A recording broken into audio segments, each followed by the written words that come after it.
नकारात्मक ऊर्जाओं का मतलब होता है ऐसी कोई भी फीलिंग्स जिनकी वजह से आप बैलेंस फील नहीं करते, आपका जीवन संतुलन में नहीं है। अगर आप स्वास्थ्य से संबंधित प्रॉब्लम से जूझ रहे हैं, अगर आप रिलेशनशिप्स में प्रॉब्लम से जूझ रहे हैं, फाइनेंशियल आपकी स्थिति ठीक नहीं है, करियर में आप अच्छा नहीं कर रहे हैं, तो इसका कहीं ना कहीं मतलब ये होता है कि हमारी लाइफ में नेगेटिव एनर्जीज हैं जो हमें अवरोध दे रही हैं, हमें आगे बढ़ने से रोक रही हैं, हमारी सफलता को में रुकावट डाल रही है, बाधा डाल रही है।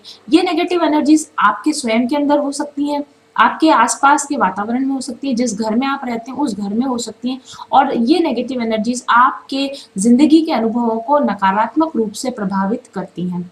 तो क्या होती है नेगेटिव एनर्जीज और कैसे पता चले कि हमारे घर में नेगेटिव एनर्जी है, और ये हमारे खुद के अंदर नेगेटिव एनर्जीज हैं, और हम उनसे कैसे निपट सकते हैं, हम उनसे कैसे पार पा सकते हैं, इसी पर हम आज चर्चा करने वाले हैं।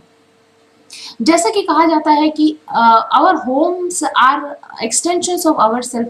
हमारा जो घर होता है वो हमारा ही अपना ही एक्सटेंशन है, हमारा ही दूसरा पार्ट है। आपके मन बुद्धि में जो कुछ चल रहा है, आपके विचार जैसे हैं, आप जैसी शख्सियत है, उसका प्रतिबिंब होता है कि आपका घर कैसा है, आपका वातावरण कैसा है। यदि आप किसी व्यक्ति के बारे में जानकारी पाना चाहते हैं तो अगर आप उनके घर को देखें, उनके आसपास के वातावरण को देखें, किस तरीके के वातावरण में वो रहते हैं, किस तरह का जीवन यापन वो करते हैं, तो आपको बहुत आसानी से आप पता लगा पाएंगे कि ये किस प्रकार के व्यक्ति हैं, या ये किस प्रकार की एनर्जी में है, ये नेगेटिव एनर्जी में है या ये पॉजिटिव एनर्जी में है, ये जीवन के प्रति सकारात्मक रवैया रखते हैं या ये जीवन के प्रति नकारात्मक रवैया रखते हैं। इनकी जिंदगी में अच्छे अनुभव हो रहे होंगे इस वक्त, या इनकी जिंदगी में बुरे अनुभव हो रहे होंगे। इसका बड़ी आसानी से पता लगाया जा सकता है अगर हमको थोड़ी सी एनर्जीज की समझ हो, और अगर हम ये अनुमान लगा सकें कि ये व्यक्ति इस वक्त में किस तरह की एनर्जीज में। अगर आप नेगेटिव एनर्जीज में स्वयं होते हैं या आपका वातावरण में नेगेटिव एनर्जीज होती हैं, तो जिंदगी के हर मोड़ पर या हर एक्सपीरियंसेस में आपको कड़वे अनुभव होंगे, आपको बुरे अनुभव होंगे। और अगर यदि आप सकारात्मक ऊर्जाओं में हैं और आपके आसपास का वातावरण में ऊर्जा सकारात्मक है, तो डेफिनेटली आपको हर तरीके से तन मन धन से आपको अच्छे परिणाम, अच्छे अनुभव देखने को मिलते हैं।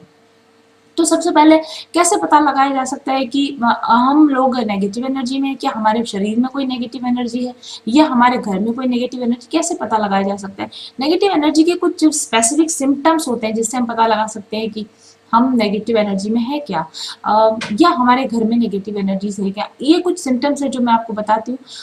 अगर आप मोस्टली आपको हेडेक रहता है, आपका सर दर्द रहता है और आपको चक्कर आते रहते हैं, एंग्जाइटी होती है, घबराहट होती है, बेचैनी का अनुभव अगर आपको होता रहता है, खास तौर पे जब आप घर में एंटर करते हो उसके बाद आपको सर दर्द होना, बेचैनी का अनुभव होना, एंग्जाइटी होना, घबराहट होना, असुरक्षा की भावना, भय लगना, चिंता होना, डर, तनाव, इस तरह के नेगेटिव इमोशंस अगर आप फील करते रहते हो मोस्ट ऑफ द टाइम, क्योंकि मानव जीवन में आप हमेशा तो 100% पॉजिटिव नहीं सोच सकते, लेकिन 80%, 70-80% अगर आप ठीक रहते हो तो इट्स ओके, लेकिन मोस्ट ऑफ द टाइम 50-60-70% आपका दिन का जो समय होता है वो नेगेटिव इमोशंस के साथ बीत रहा है, आपको सर दर्द हो रहा है, आपको घबराहट, चिंता, तनाव हो रहा है, तो इसका मतलब है कि आपके शरीर में और आपके वातावरण में जरूर से नेगेटिव एनर्जी है।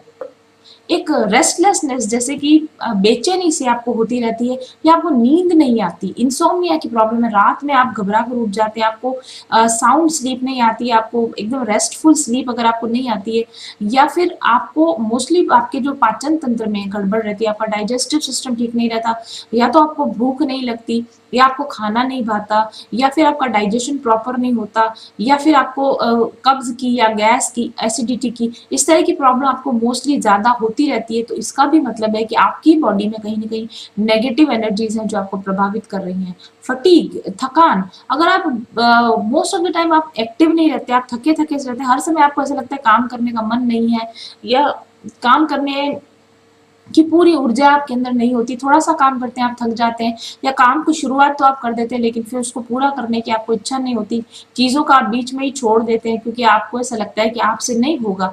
इस तरह की थकान वाली एनर्जी अगर आपके अंदर होती है तो इसका मतलब है कि आप नेगेटिव एनर्जीज में होते हैं।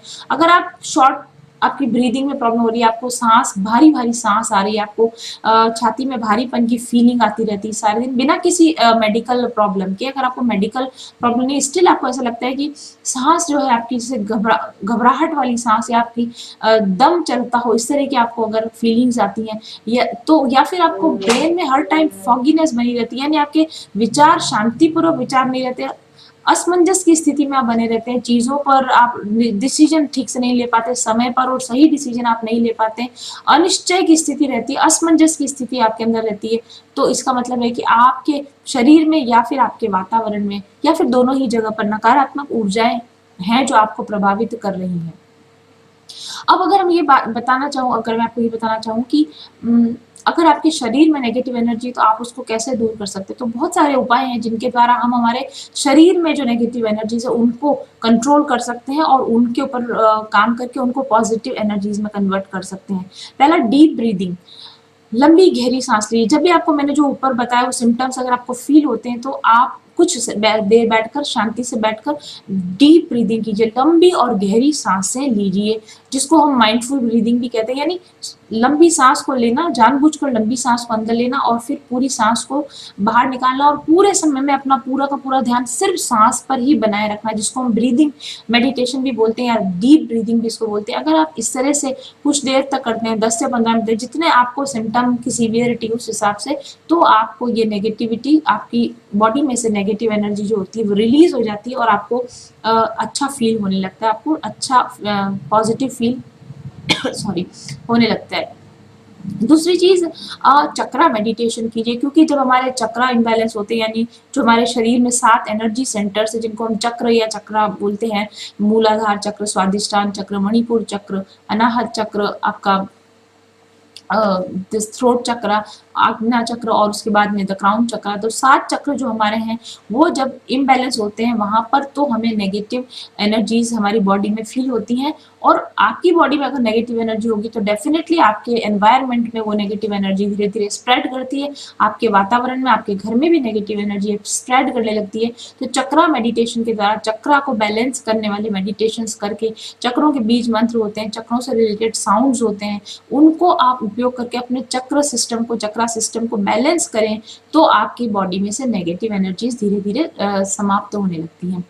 उसके बाद तीसरा पॉइंट है हीलिंग हर्ब्स। यस, बहुत सारी ऐसी हर्ब्स होती है जिनको आप घर में अगर जलाएं, जिससे हमारे पुराने कल्चर्स में जो आप देखते हैं ना, जो धूप होती है, लोबान जलाया जाता है, धूप अगरबत्ती जलाई जाती है, तो उस तरह के हर्ब्स को अगर आप घर में जलाते हैं तो उसकी जो श्वास के द्वारा आप इन हर्ब्स को जब आप लेते हैं तो आपके शरीर की नेगेटिव एनर्जी जाती है। हालांकि जो हर्ब्स होते हैं ये तो दोनों ही काम से आते हैं, आपकी इंडिविजुअल, आपकी जो बॉडी की नेगेटिव एनर्जी वो भी ठीक होती है और आपके घर की आसपास के वातावरण की भी नेगेटिव एनर्जी इससे ठीक होती है। और उसके बाद में आप अगर चाहें तो आप गुनगुने पानी के अंदर नमक डालकर अगर आप स्नान करते हैं, बाथ लेते हैं, तो आपके शरीर का ऑरा क्लेंजिंग होती है, यानी आपके शरीर से नेगेटिव एनर्जीज निकलती हैं। कई बार आपने देखा होगा जब नजर उतारी जाती है तो नमक से नजर उतारी जाती है, दैट डज डिनोट्स कि नमक जो होता है वो नेगेटिव एनर्जी को रिलीज करता है। तो नमक के पानी से, जो बाथ साल्ट आता है, उसके पानी से अगर हम स्नान करें तो नेगेटिव एनर्जी शरीर से खत्म हो जाती है। इसके बाद में अपने आप को पॉजिटिव लोगों से सराउंड करने की आप कोशिश कीजिए। नेगेटिव लोग जो आपके साथ ठीक बिहेव नहीं करते या आपके साथ में नेगेटिव बिहेव करते हैं, ऐसे लोगों से अपने आप को दूर कीजिए और पॉजिटिव लोगों के साथ में आप बिहेव कीजिए, पॉजिटिव लोगों के साथ में आप रहना शुरू कीजिए। तो बहुत पॉसिबल है कि आपकी शरीर की नेगेटिव एनर्जी धीरे धीरे खत्म हो जाएगी। इसके बाद में प्राणायाम। प्राणायाम का मतलब होता है वही डीप ब्रीदिंग होती है, लेकिन इसमें जो ब्रीदिंग होती है उसको कंट्रोल ब्रीदिंग होती है। इससे आप अगर आप अनुलोम विलोम प्राणायाम करते हैं, आप थोड़ा गूगल करेंगे, ये वीडियो उसको डिटेल्स में बताने के लिए नहीं है। अगर आप अनुलोम विलोम प्राणायाम करते हैं, कपालभाति प्राणायाम करते हैं, आप डिफरेंट तरह के प्राणायाम्स होते हैं, तो उनको करने से भी आपके शरीर की नेगेटिव एनर्जी सेटल होती है, आपका माइंड बैलेंस में आता है, संतुलन में आता है। और उसके अलावा आप नेचर में बाहर जाइए, प्रकृति में घूमिए, थोड़ा नेचर के साथ कनेक्ट होइए। आसपास अगर आपके कोई गार्डन हो, घास पर चलिए, यानी पेड़ पौधों के बीच में, प्रकृति के बीच में अगर आप रहते हैं या आपके आसपास कोई एस्केप ऐसा हो जहां पर आप नेचर से कनेक्ट हो पाए, तो ऐसी जगहों पर कहीं जाने से भी आपके शरीर की नेगेटिव ऊर्जा जो होती है वो संतुलन में आती है। Then exercise, move your body. अगर आप बहुत समय तक स्टेगनेंट हैं, अगर आप बहुत ज़्यादा बॉडी को उपयोग में नहीं लाते हैं, अगर हिलते डुलते नहीं है, काउच पोटैटो की तरह आप बैठे रहते हैं, सारे दिन टीवी देखते रहते हैं, मोबाइल पर बहुत अधिक समय आप वेस्ट करते हैं, या आपका वर्क ही ऐसा है कि आप बैठे बैठे एक ही चेयर पर बैठे बैठे बहुत घंटे आपको समय बिताना पड़ता है, तो मूव योर बॉडी। थोड़ा अपने आप को अगर आप मूव करेंगे तो आपकी नेगेटिव एनर्जी जो होती है बॉडी में से वो रिलीज होती है। और कंप्लेन ना करें, शिकायत ना करें। जब हम बहुत अधिक शिकायत करते हैं, हर चीज़ की शिकायत करते हैं, हर चीज़ की गठान मन में बांधते हैं, रिजेंटमेंट बांधते हैं, शिकायतें करते हैं, एंगर करते हैं, गुस्सा करते हैं, तो उससे हमारे शरीर में नेगेटिव एनर्जी जो है इकट्ठी हो जाती है। तो शिकायत ना करें, गुस्सा ना करें, शांत रहने की कोशिश करें और स्माइल करते रहें। तो अगर एक स्माइलिंग फेस जो होता है उस पर नेगेटिविटी रह ही नहीं सकती। तो हर थोड़ी देर में अपने आप को याद दिलाएं कि मुझे स्माइल पास की कितनी देर हुई, या मुझे हंसे को कितनी देर हुई। क्योंकि हर थोड़ी थोड़ी देर में आप लाइट मोड में आते जाइए, हंसिए, स्माइल पास कीजिए, गुस्सा मत कीजिए, शिकायत मत कीजिए, तो आपके शरीर से जो नेगेटिव एनर्जी होगी वो आपको छोड़कर चली जाएगी। तो ये तो बात हुई कि हम अपने शरीर में से नेगेटिव एनर्जीज को कैसे निकाल सकते हैं। अब हम हमारे वातावरण में से, हमारे घर में से नेगेटिव एनर्जीज को कैसे निकाल सकते हैं। तो बहुत कुछ इंपॉर्टेंट पॉइंट्स मैं आपके सामने डिस्कस करूंगी। आपके घर को डीक्लटर कीजिए, यानी कि अपने घर से कूड़ा करकट या एक्स्ट्रा सामान, गंदगी, जितना भी कुछ आप मैक्सिमम सामान को हटा सकते हैं, निकाल सकते हैं, एक्स्ट्रा सामान को हटाकर सफाई कर सकते हैं। घर को जितना ज़्यादा ऑर्गेनाइज रखेंगे, जितना ज़्यादा क्लटर फ्री रखेंगे, जितना कूड़ा करकट से आप फ्री रखेंगे, उतना आपके घर की नेगेटिविटी रिलीज हो जाएगी और आपके घर में पॉजिटिव एनर्जी एंटर करेगी। आप ये देखिए कि आपके घर में जितने भी जगह होती है, जो सरफेस होती है, जैसे टेबल की सरफेस होती है, या जो हमारे घर की शेल्फ्स होती है, इनकी सरफेसेस होती हैं, और काउंटर टॉप्स जिनको हम बोलते हैं, जैसे आपके घर के रसोई में भी काउंटर टॉप होते हैं, तो अपने इन सरफेसेस को, जिनको हम काउंटर टॉप्स कहते हैं, इनको मैक्सिमम खाली रखने की कोशिश कीजिए। इन पर बहुत अधिक सामान भर के मत रखिए। काउंटर टॉप्स को जहां तक हो सके आप बिल्कुल खाली रखिए और साफ रखिए, और जो सामान है वो आप ड्रॉर्स में, शेल्फ्स में जमा कर रखिए। और अगर ऐसा आप करते हैं ना कि जैसे आप टीवी के आसपास, जब टीवी के नीचे आप मोस्टली आप देखते हैं काउंटर टॉप दिया हुआ होता है, तो सारा सामान वहां भरने की बजाय नीचे जो शेल्फ्स होती है उनके अंदर आप रखिए। कंप्यूटर टेबल अगर आप किए तो कंप्यूटर टेबल के शेल्फ पर, टॉप पर आप सामान न रखें, उनके शेल्फ के अंदर आप सामान जमा दें। किचन के अंदर भी जो आपका काउंटर टॉप होता है जहां पर आप काम करते हैं, काम करने के बाद में सारे सामान को वहां से हटाकर शेल्फ के अंदर रख दीजिए। जितना ज्यादा सरफेस क्लीन होगी और सरफेस के ऊपर सामान कम नजर आता होगा, उतनी ज्यादा आपके घर में एनर्जी, अगर पॉजिटिव एनर्जी का फ्लो बना हुआ रहेगा। आप जब किसी कमरे में एंटर करें तो आपको बहुत ज्यादा आइटम नजर नहीं आने चाहिए। बिल्कुल ऐसा नहीं होना चाहिए कि हर सरफेस पर हर जगह कुछ ना कुछ सामान पड़ा हुआ है, ऐसा नहीं होना चाहिए। बल्कि कमरा ऐसा दिखना चाहिए कि हर सरफेस बिल्कुल साफ सुथरी, सिमेट्रिकली जमी हुई है, तो वहां पर पॉजिटिव एनर्जी रहती है। ऐसे वातावरण में पॉजिटिव एनर्जी रहती है। और आपके घर का जितना भी अनवांटेड स्टफ है, जैसे कपड़े, बहुत सारे कपड़े होते हैं हमारे पास, हम पहनते भी नहीं उन कपड़ों को, फिर भी सालों सालों से वो अलमारियों में टंगे हुए रहते हैं। तो आप ऐसे कपड़े जो आपने बहुत समय से नहीं पहने, ऐसे जूते जो आपने बहुत समय से यूज नहीं किए और आगे भी आप अभी फिलहाल कोई यूज करने वाले नहीं है, तो अनवांटेड स्टफ और ऐसा स्टफ जो फिलहाल निकट भविष्य में या प्रेजेंट में आप काम में नहीं ले रहे हैं, उसको आप अपने साइड से हटा दीजिए, अपनी निगाहों से आप हटा दीजिए। उसको अच्छे से पैक करके, बैग्स वगैरह में पैक करके आप स्टोर रूम में ठीक तरीके से ऑर्गेनाइज करके रखिए। यानी कि डेली रूटीन में जितना काम सामान आप काम में लेते हैं, जो कपड़े आप पहनते हैं, जो जूते आप पहनते हैं, सिर्फ उन्हीं को आप डिस्प्ले में रखिए। अदरवाइज जितना भी एक्स्ट्रा सामान है उसको आप डिस्प्ले से हटा दीजिए। जितनी अधिक अनवांटेड सामान पड़ा हुआ रहता है, उतना अधिक हमारे घर में नेगेटिव एनर्जी एंटर करती है। और इसको पता लगाने के लिए एक कॉनमारी मेथड होता है, अगर आप इसको गूगल पर सर्च करेंगे, मैं कभी इस पर वीडियो भी बना दूंगी। कॉनमारी मेथड का मतलब ये होता है कि सिर्फ घर में और हमारी नजर में वही सामान रहना चाहिए जो हमें जॉय देता है, जो हमें खुशी देता है, जो हमें हैप्पीनेस देता है, जिसको हम रेगुलर यूज करते हैं। सिर्फ वही सामान हमारे आसपास दिखना चाहिए। जिस सामान को हमको देखकर खुशी नहीं मिलती, जिस सामान को हम यूज नहीं करते, वो सामान हमारी नजर के सामने नहीं रहना चाहिए, और हो सके तो हमारे घर के अंदर भी नहीं रहना चाहिए। डोनेट कर दीजिए, किसी को दे दीजिए। जिस आपके काम नहीं आ रही, वो हो सकता है वो चीज किसी और के काम में आ जाए। क्योंकि जो अनवांटेड पड़ी हुई चीजें होती है उनमें से नेगेटिव एनर्जी रिलीज होती है। उसके बाद में अपने घर के वातावरण आप विंडोज को डोर्स को ओपन रखिए, शुद्ध हवा और शुद्ध लाइट, प्योर जो डे लाइट होती है यानी सनलाइट होती है जितनी ज्यादा आपके घर में एंटर करे, और प्योर जो एयर होती है बाहर की फ्रेश एयर जितनी ज्यादा आपके घर में फ्लो करेगी, free flow of air and free flow of light जितना आपके घर में होगा उतना ही अधिक आपके घर में पॉजिटिविटी बनी रहेगी। साथ ही घर में ऑर्डर फ्री होना चाहिए, घर में किसी तरह की स्मेल नहीं आनी चाहिए, बदबू नहीं होनी चाहिए, जैसे कि सीलन की बदबू आती है कई सारे घरों में, आप चाहो तो अजीब सी सीलन से भरी हुई बदबू आती है कहीं पर। जो घर होता है उसका खाना बनाने के बाद में उसकी खाने की या मसालों की स्मेल पूरे घर में फैली हुई होती है, या फिर किसी पर्टिकुलर टाइप का स्मेल। कई बार मैंने देखा है किन्हीं किन्हीं घरों में हम जाते हैं तो ऐसा लगता है कि वहां पर फ्रेग्रेंस नहीं होती, वहां पर ऑर्डर अजीब सी ऑर्डर होती है, मसालों की ऑर्डर होती है, कई बार डिफरेंट तरह के ऑब्जेक्ट्स के अंदर से जो ऑर्डर आती है, जैसे उनकी अगर नालियां साफ नहीं होती तो उनके अंदर से ऑर्डर आती है। इस तरह की ऑर्डर आपके घर में नहीं आनी चाहिए। और अगर कभी भी आप ऐसा काम करते हैं, जैसे कोई मसाला, तेज मसाला बनाने वाला आपने कोई प्रोडक्ट बनाया है, घर में कुछ सामान बनाया और स्मेल आ रही है, तो तुरंत उस स्मेल को आप हटाने का काम कीजिए। जैसे कि अगर आपको ऐसा लगता है कि घर में तेल की स्मेल आ रही है, अगर घर में मसालों की स्मेल आ रही है, तो उस स्मेल को रिप्लेस करने वाली स्मेल फ्रेग्रेंसेस का आप यूज कीजिए। जो डीऑडराइज करने वाले एलिमेंट्स होते हैं, जो प्रोडक्ट्स होते हैं, उनका आप यूज कीजिए। घर में हमेशा एक स्मूथ और एक महकती हुई सी स्मेल अगर जिस घर में आती है तो वहां पर पॉजिटिव एनर्जी होती है। इसके लिए तो अगरबत्तियां, इंसेंस जो हम लगाते हैं, सेंटेड स्टिक्स जो लगाई जाती है, वो इसीलिए लगाई जाती है ताकि आपके घर में एक नेगेटिव एनर्जी जो हो वो रिमूव हो जाए और उसकी पॉजिटिव एनर्जी उसकी जगह ले ले। और स्मोक भी कर सकते हैं आप, जैसे जो लोबान जलाया जाता है, या फिर कपूर आप जला सकते हैं, या फिर असेंशियल ऑयल्स जो होते हैं, जैसे लेमन असेंशियल ऑयल या फिर ऑरेंज असेंशियल ऑयल या गुलाब का असेंशियल ऑयल, इनका उपयोग आप कर सकते हैं। जल में पानी में थोड़ा सा असेंशियल ऑयल की 4-5 ड्रॉप्स आप ले लीजिए और स्प्रे बॉटल में डालकर आप उसको अगर स्प्रे कर देते हैं घर में, तो एक बहुत अच्छी पॉजिटिव वाइब्रेशंस क्रिएट होती है इन असेंशियल एनर्जीज, इन असेंशियल ऑयल के फ्रेग्रेंसेस की वजह से।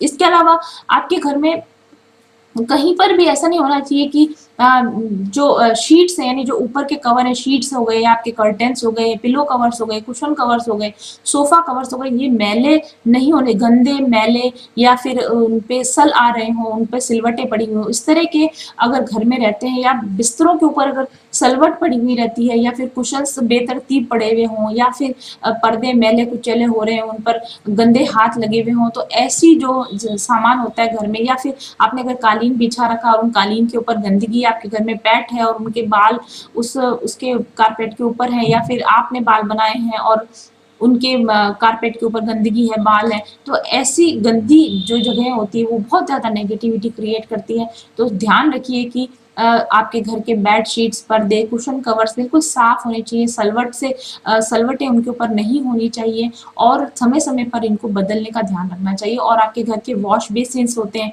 वो बिल्कुल साफ रहने चाहिए, जो कांच मिरर्स होते हैं वो साफ होने चाहिए, जिस मिरर में आप तैयार होते हैं, ड्रेसिंग टेबल पर जो मिरर होता है वो बिल्कुल साफ होना चाहिए। और हो सके तो फिनाइल की जो टैबलेट्स आती हैं, उन टैबलेट्स को आप वहां पर डाल के रखिए, सिंक्स में डालकर रखिए, ताकि कॉकरोचेस ये नहीं हो सके। तो खास तौर पे ध्यान रखिए कि चूहे घर में ना हो, कॉकरोचेस घर में ना हो, चिपकलियां, कीड़े मकोड़े, मच्छर, इस तरह मक्खियां, इस तरह के जो जानवर अगर घर के अंदर रहते हैं तो ये नेगेटिविटी लाते हैं। तो उनके उपाय अपनाइए कि इन सारी अनवांटेड एनर्जीज को आप अपने घर में से लगातार रिमूव करते रहिए। घर में इस तरह की चीजें, कीड़े मकोड़े, चींटियां, ये सब कुछ घर के अंदर नहीं होने चाहिए।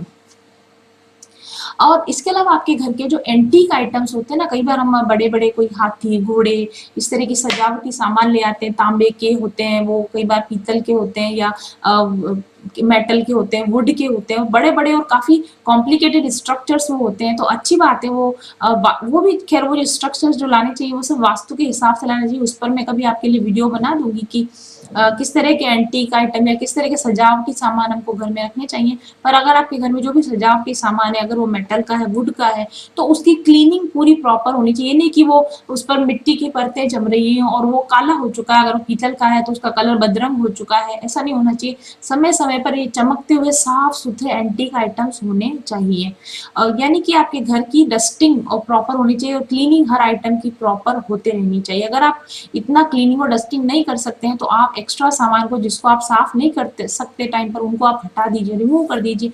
ऐसे गंदे आइटम्स को आप अपने घर में मत रखिए। इसके अलावा आप हीलिंग क्रिस्टल्स का उपयोग कर सकते हैं, जो जिस तरह से हम हीलिंग क्रिस्टल्स इस तरह के ऑब्जेक्ट्स होते हैं, जैसे ये रहा, दिस इज लाइक एमेथिस्ट। तो इस तरह के जो क्रिस्टल्स होते हैं, इनका आप जगह जगह पर डिस्प्ले करके रख सकते हैं। डिस्प्ले आइटम के तौर पर आप क्रिस्टल्स को रख सकते हैं। इसमें ब्लैक टॉर्मेनाइन हो गया, जो कि ज्वालामुखी से निकला हुआ जो लावा होता है उससे बना हुआ क्रिस्टल होता है, या फिर रोज क्वार्ट्ज हो गया, या फिर एमेथिस्ट क्रिस्टल्स हो गए। इन क्रिस्टल्स का उपयोग आप ऐसी जगह करें जहाँ पर सीधी सनलाइट गिरती है आपके घर में, तो इसकी जो नेगेटिव इनकी जो पॉजिटिव एनर्जी होती है वो घर की नेगेटिविटी को खत्म करती है। इसके अलावा आप घर के अंदर आप ये देखिए कि आप घर के जो फर्नीचर है उनको समय समय पर रीअरेंज करिए। कई घर ऐसे होते हैं, कई सालों बाद भी अगर आप जाओगे तो जो चेयर जहाँ पड़ी है वहीं पड़ी है, जो सोफा जहाँ पड़ा है वहीं पड़ा है। ऐसे नहीं होना चाहिए। आपको अपने घर में फर्नीचर का हर कुछ महीनों पर रीअरेंज कर देना चाहिए। तो घर के अंदर जो स्टैग्नेंट चीजें हैं, जो बहुत कम हिलने वाली चीजें हैं, उनको भी हिलाइए, उनको अपनी जगह से हिलाइए, उनको रीअरेंज कर दीजिए। अगर आपकी ड्रेसिंग टेबल मूवेबल है तो आप कुछ कुछ महीनों पर उसकी स्थिति को आप बदल सकते हैं। हालांकि उसमें वास्तु का ध्यान आपको रखना चाहिए, गलत जगह ना रख दें रीअरेंज करने के आप चक्कर में, कि ऐसा ना हो कि घर का वास्तु खराब हो जाए। लेकिन घर के वास्तु के नियम फॉलो करते हुए चीजों को रीअरेंज करते रहिए, उससे भी घर में पॉजिटिव एनर्जी का फ्लो बना हुआ रहता है। और फर्नीचर को मिनिमाइज रखिए। बहुत ज्यादा घर में एक्स्ट्रा और चेयर्स भरी हुई है या सोफे के बहुत सारे सोफा सेट्स भरे हुए, ऐसा नहीं होना चाहिए। मिनिमाइज फर्नीचर को रखिए, जितनी जरूरत है उतना ही फर्नीचर को रखिए, एक्स्ट्रा फर्नीचर को आप हटा दीजिए। और घर में अगर आप विंड चाइम लगाते हैं, जो पवन घंटियां होती हैं मेन डोर के ऊपर, अगर आप एक छोटी पवन घंटी लगाते हैं तो वो भी घर में पॉजिटिव एनर्जी के फ्लो को लेकर आती है। और घर में पोछा लगाते समय और सैनिटाइजेशन का ध्यान आप स्पेशली रखिए। जो अपने घर के दरवाजे होते हैं, खिड़कियां होती हैं, दरवाजों की जो ग्रिल लगी हुई होती है या हैंडल्स होते हैं, या घर में जो रेलिंग्स लगी हुई होती है, इन सब जगहों पर, या स्विच बोर्ड्स पर जो बटन्स होते हैं, यानी आपके लाइट स्विचेस जो होते हैं इन पर, या फिर आपकी ड्रेसिंग टेबल, या फिर आपकी कंप्यूटर टेबल, आपकी डाइनिंग टेबल, आपके फर्नीचर के हैंडल्स, इन सब का टीवी की जो यूनिट होती है, टीवी के खुद का जो स्क्रीन होती है, कंप्यूटर की स्क्रीन होती है, ऐसी सारी स्क्रीन्स और ऐसी सारी सर्फेसेस को आप रेगुलरली सैनिटाइज कीजिए। किसी अच्छे सैनिटाइजर से सैनिटाइज कीजिए। डेटॉल से आप सैनिटाइज कर सकते हैं। आजकल तो बहुत सारे मार्केट में सैनिटाइजर्स उपलब्ध हैं, जिससे आप सरफेस को लगातार सैनिटाइज करें। सिर्फ साफ नहीं करें, सिर्फ डस्ट नहीं करें, बल्कि आप ये अश्योर करें कि वो सरफेसेस जो होती है वो इन्फेक्शन से फ्री हो, बैक्टीरिया फ्री हो। इस तरीके से आप सैनिटाइज करें। फिनाइल का उपयोग करके आप फ्लोर को भी, और न सिर्फ फ्लोर को बल्कि आप हर एक ऑब्जेक्ट को आप एक रूटीन बना लें कि घर में सैनिटाइज करने का आप रूटीन बना लें, और उस रूटीन को आप स्ट्रिक्टली फॉलो करें। और घर के अंदर अगर हम नमक का पोछा लगाते हैं तो नमक भी जो होता है वो नेगेटिविटी को हटाता है। तो आप ये पोछा का जो पानी होता है उसके अंदर नमक का यूज कर सकते हैं। आप एसेंशियल ऑयल भी इसके साथ में आप मिला सकते हैं, तो वो आपको बेटर परिणाम देता है। इसके अलावा घर के अंदर घर के किसी कोनों में से बाथरूम्स वगैरह में जहाँ ज्यादा नेगेटिविटी इकट्ठी होती है, तो बाथरूम्स वगैरह के अंदर या खिड़कियों के अंदर आप बाउल के अंदर नमक लेकर अगर आप रख देते हैं, तो वो नमक जो ओपन पड़ा हुआ नमक है वो नेगेटिव एनर्जीज को एब्जॉर्ब करता है। नमक के क्रिस्टल भी आते हैं, तो आप बड़ा नमक का क्रिस्टल भी अपने घर में यूज कर सकते हैं नेगेटिविटी को रिमूव करने के लिए।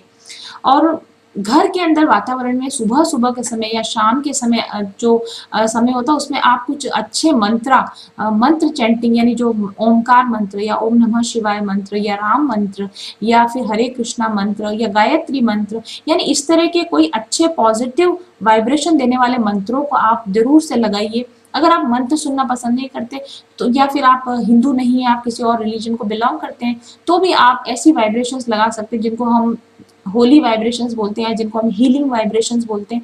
इनका आप घर में चला दीजिए, रन कर दीजिए, तो इनकी जो वाइब्रेशंस होती हैं उससे घर की नेगेटिविटी खत्म होती है। सुबह आधा घंटा चला दिया, शाम को आधा घंटा चला दिया, तो घर में मंत्रा चैंटिंग अगर होती है तो उस घर में नेगेटिव एनर्जी नहीं रहती है। और अच्छा म्यूजिक भी लगा सकते हैं, जैसे कि इंस्ट्रूमेंटल म्यूजिक लगा दिया, सितार वादन लगा दिया, संतूर वादन लगा दिया, या बांसुरी वादन लगा दिया। इस तरह के जो सूदिंग म्यूजिक होते हैं, इंस्ट्रूमेंटल म्यूजिक अगर आप घर में लगाते हैं, दिन भर में कुछ समय के लिए आप चलाते हैं, तो घर से नेगेटिव एनर्जी चली जाती है। इसके अलावा घर में प्लांट्स, पौधे जो रखे जाते हैं, वो भी घर की नेगेटिविटी को दूर करते हैं। हालांकि कौन से प्लांट्स लगाने चाहिए और कैसे लगाने चाहिए, उनके अपने वास्तु के नियम है, रूल्स है, तो उन पर हम कभी चर्चा कर लेंगे। लेकिन हाँ, प्लांट्स खास तौर से इतना ध्यान रखिए, कांटेदार पौधा नहीं होना चाहिए या कैक्टस वगैरह नहीं होनी चाहिए। उसके अलावा मोस्टली जो पौधे होते हैं, उनकी ग्रीनरी की वजह से आपके घर की नेगेटिव एनर्जी जाती है। इंडोर प्लांट्स का यूज कीजिए, आउटडोर प्लांट्स का यूज कीजिए बालकनीज वगैरह में, और प्लांट्स को आप अपने घर में इनकॉर्पोरेट कीजिए, लगाइए, तो आपके घर की नेगेटिव एनर्जी खत्म हो जाएगी। तो आई थिंक आपको ये पोस्ट पसंद आई होगी, कैसे नेगेटिव एनर्जी को पहचाने, नेगेटिव एनर्जी के लक्षण क्या होते हैं, और अपने शरीर में से नेगेटिव एनर्जी को कैसे हटा सकते हैं, और अपने घर में से आप नेगेटिव एनर्जीज को कैसे रिमूव कर सकते हैं। Thank you very much for watching. I will be back soon. Till then stay happy, stay blessed, bye bye.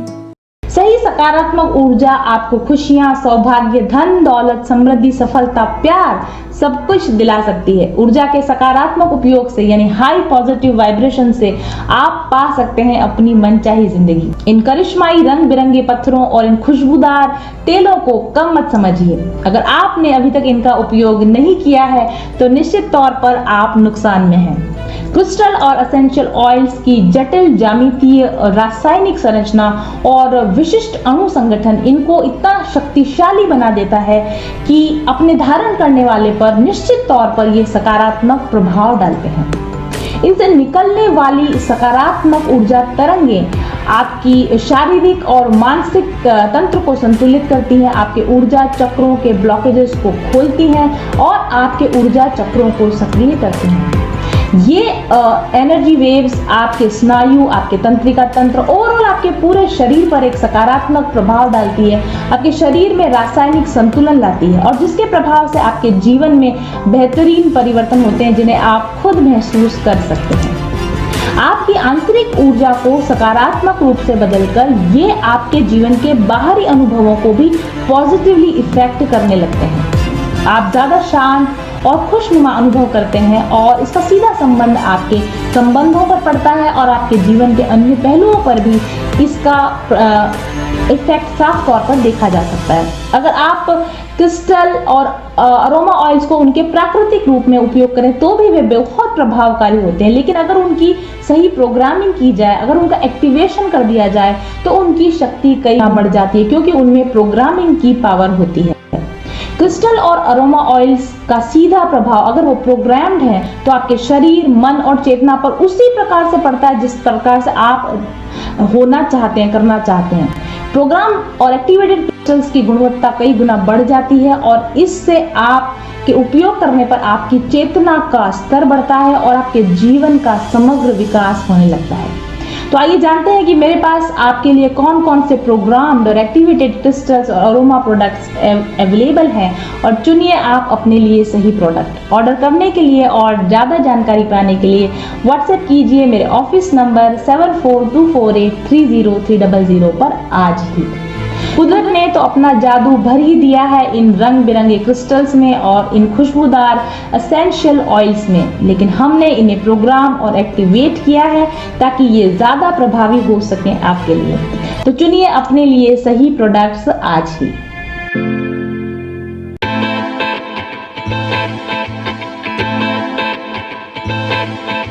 चल पथिक उस देश जहाँ पर सूरज सा उजाला, चल पथिक उस देश जहाँ पर सूरज सा उजाला, चांद सी शीतलता है हर पल जो फूलों की माला, एक दूजे का हाथ थाम कर आगे बढ़ते जाए, मधुर गीत के गुंजन के संग ज्ञान के दीप जलाए, भीतर की यात्रा कर ले तू थाम के हाथ हमारा, कठिन राह पर हम बनेंगे एक दूजे का सहारा, उजाले की ओर ले चले, उजाले की ओर ले चले, उजाले की ओर ले चले, उजाले की ओर ले चले, चल देश जहाँ पे सूरज सा उजाला।